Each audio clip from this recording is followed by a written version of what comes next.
Welcome guys, patch 21.1 with the new Vikendi is just around the corner and it's coming to live servers in just a few days. There is a lot of cool things in this patch, but most notably the new map. And hopefully you've already seen my cinematic Vikendi Reborn preview video, and if you haven't, make sure to check that one out because it gives you a beautiful look on the new map. But as of the rest of the patch notes, let's dig into it. So we're starting with the new map rotation, which is going to include Vikendi as a featured map, meaning you can select Vikendi and play it right off the bat. The maps that are in the random pool or in the map selection choice, if you're in a region with map selections, will be Erangel, Miramar, Tego, Sanok, and Paramo. And quite interesting here, they are removing FPP from the Asian queues in Korea and Japan. That means PUBG is actually willing to remove an entire perspective if this is not popular enough. Maybe that's a sign for what's going to happen in the future in other regions. We'll see. And then, of course, there is the brand new Vikendi Reborn, which is really a brand new map. I mean, it looks familiar when you play it, but it's so different. It's now 8x8 rather than 6x6, so it has grown in size. And also they've added some really cool features to the map. One of those features are the new cable cars, and these are super cool because they actually travel in places where you can realistically shoot people from them. They spawn with a lot of Panzerfaust, honestly maybe too many, so you can have these cable car to cable car fights, but it is extremely hard to hit your shots from these cable cars because of how the physics are different from a cable car, train, ferry compared to any other vehicle in the game. But trust me, you'll find out for yourself. You can, however, now bring a vehicle onto the cable car, ferry, or train, which is super cool. I mean, we're gonna have a lot of fun with this feature, guys. You also have the lab camps on Vikendi, which are camps that hold really good loot. You can find a lot of loot there. I had a game where I found an AUG and an MG3 in one of these camps.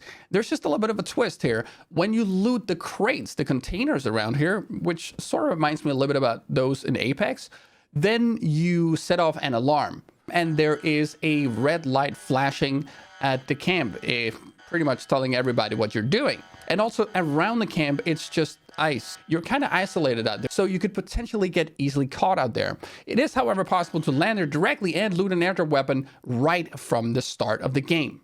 And by the way, just a note here, when it comes to the tornado and all the cool weather that we've seen in the videos for the new Vikendi, that's not going to happen in this patch. That's 21.2. So don't get your hopes up for that one yet.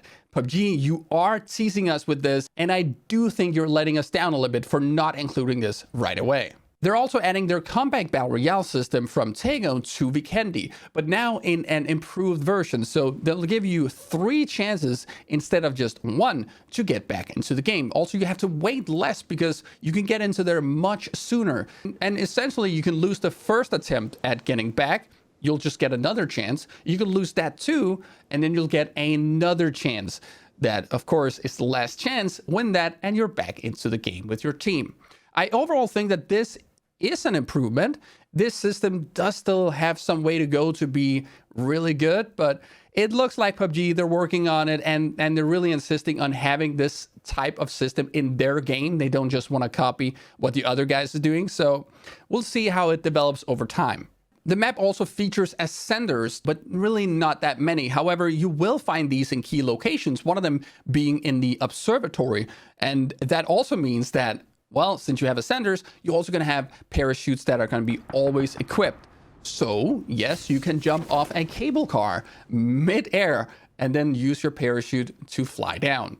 Really cool, and that's going to really give you a lot of cool opportunities for ambushing enemies. The fuel pumps are also being added to Vikendi, those that we have on Destin, so you can fuel up a vehicle at a fuel pump. I like this.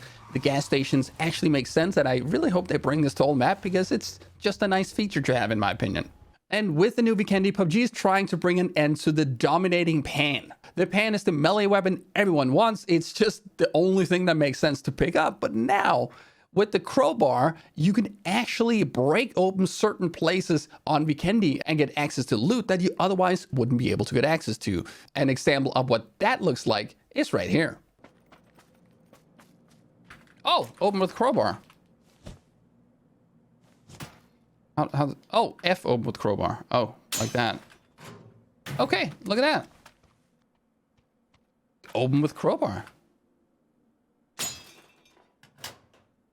Oh, wait, there's a scarf. A lot of heals and stuff.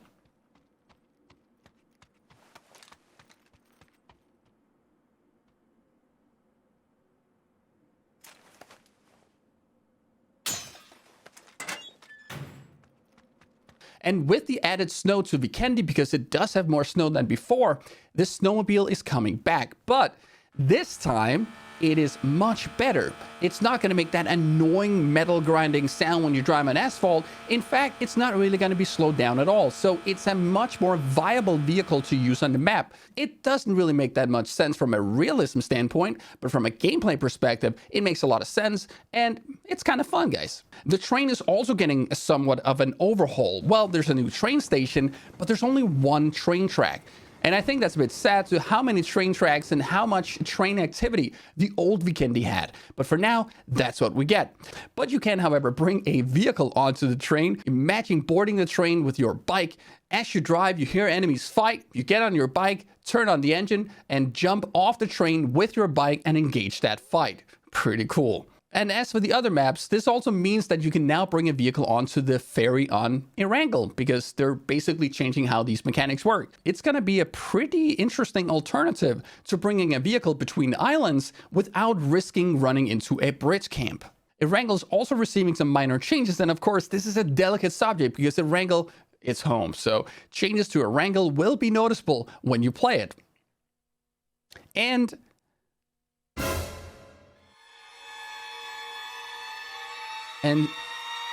as of this video and as of this patch, it is not possible to enter any secret room because of a problem. It's actually a bug that they're working on, so it's all disabled for now, but it will be re-enabled in patch 21.2. Vehicles are receiving some balance changes, and I'm not really go over this too much, but it just means that some of the vehicles are getting more sturdy, getting better handling, or for instance, suddenly getting a trunk. For the exact details on this stuff, I recommend checking out the patch notes. There's a nice change to the training mode that will allow you to enter an ongoing training match. This is kind of nice because then you don't have to wait for everybody to join. Overall meaning it's going to be easier and quicker to join training.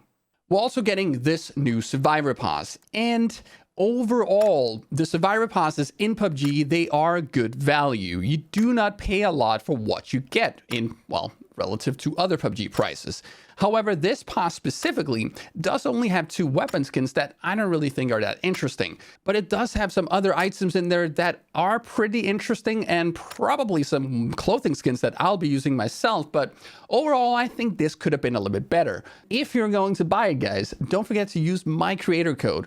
It really helps. I get a share of what you spend on this. Thank you very much for considering that. And lastly, there's our regular list of bug fixes. However, I'm unfortunately not seeing a fix to the incredibly frustrating stairs glitch. I mean, if you walk downstairs, your character will do the shaking thing, and it's horrible. It also happens when you walk on rocks. I think this is a critical issue that needs to be addressed, and I really hope that we're going to see a fix to it soon. Perhaps it's fixed in this patch, and I just don't see it. However, there is an interesting thing here. If we scroll all the way down, it says, PC, fix the issue where a different platform's name is written on the Wasted Future jacket. So that means no Livik, guys. I did make a video talking about a potential leak, a potential Easter egg, meaning Livik would come to PUBG on PC next year. I guess this means that it won't. But thank you very much for watching the video, guys. I hope you're going to enjoy the patch. Feel free to check out the details yourself in the patch notes linked in the description below. Thank you, and I'll see you guys next time.